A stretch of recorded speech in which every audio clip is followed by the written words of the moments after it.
Hello chess friends, welcome to another video, and this time I'm showing you a game that I played on chess.com against a player from Ukraine, a very strong player, and maybe we can get some helpful insights if you're starting on chess or if you're already, trying to reach 2000, 2100 ELO on chess, so this can be very, very instructive to you, okay? So first of all, the game started with e4, and you can reply many things here like e6, d6, c5, e6, c6, many possible moves here, but I decided not to play with the pawn. I decided to play the Alekhine defense with knight to f6.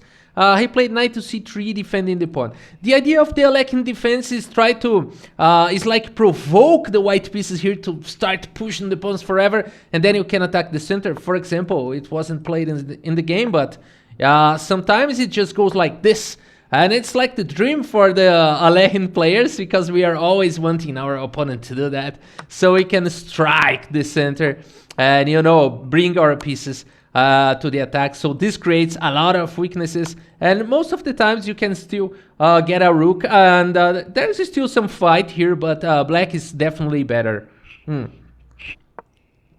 But in the game, he didn't go for the advanced variation, and he went just for the knight. So I attacked the center immediately, allowing him to push. And if he pushes, I push myself. So it could go like this. It didn't go like that in the game itself, but it could go like this. And if he takes, I take. And if he takes, like I'm destroying him, and then I'm winning a pawn here, or maybe I can take with that. But no, then I take here with the check, and then we can exchange pieces, and it could go like this, and it's a balanced position. Black has nothing to complain. So the game continued with pawn takes, and now I can take the pawn back, and he played knight f3, queen f3, and I can do lots of things. Here I can just go back, which would be a great idea, then play knight c6. Just I need to guard that my b7 pawn is always attacked.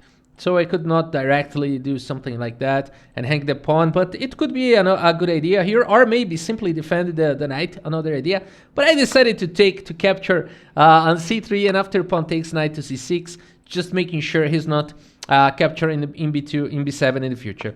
Bishop b5, bishop d7, then he developed his bishop, and I questioned his bishop here with a6. He went back, and now e5. Come on, can I do it? Because the protection here is not so strong. Yeah, but it happens that I can do it, because if he removes my protection of the pawn, then I capture back, and I'm attacking the queen and also attacking on g2. So he doesn't have time to capture the pawn, and I'm probably winning. So that's why he just simply removed the bishop, and now I develop my bishop to d6.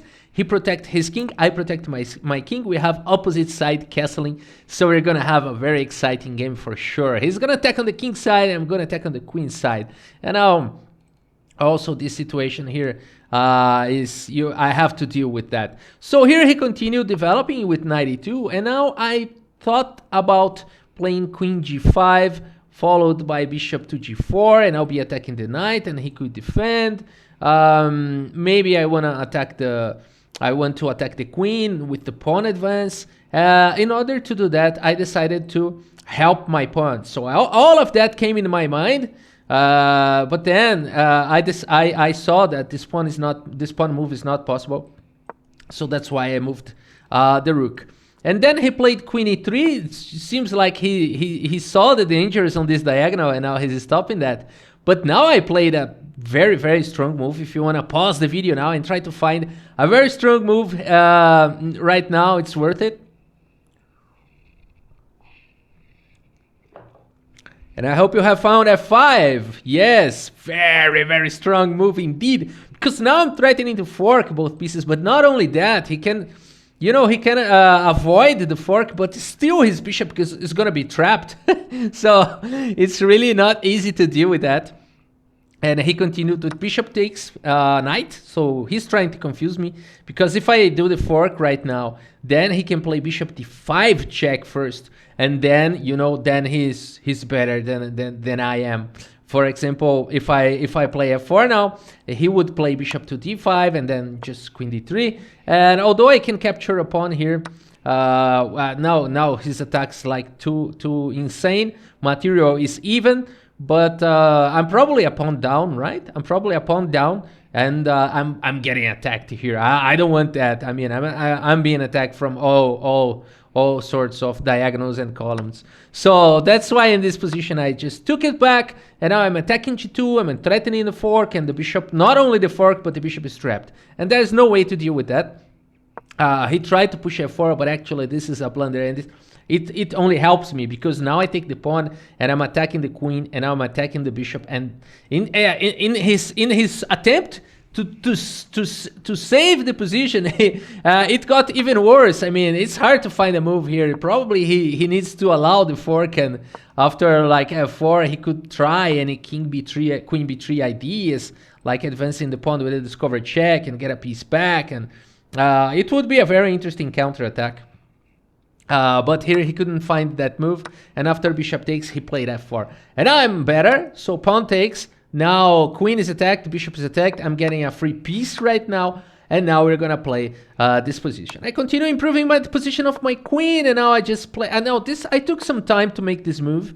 Because I know that my pawn is attacked, and I don't want to defend it. I want to create complications here, and I want to activate my pieces the soonest possible. So here I'm threatening to double my rooks and then play f4, and after the knight get away, I go rook here, and actually this knight is almost getting trapped. So my idea is to double the rooks and allow him to capture. For example, if he played knight f5, it wasn't played.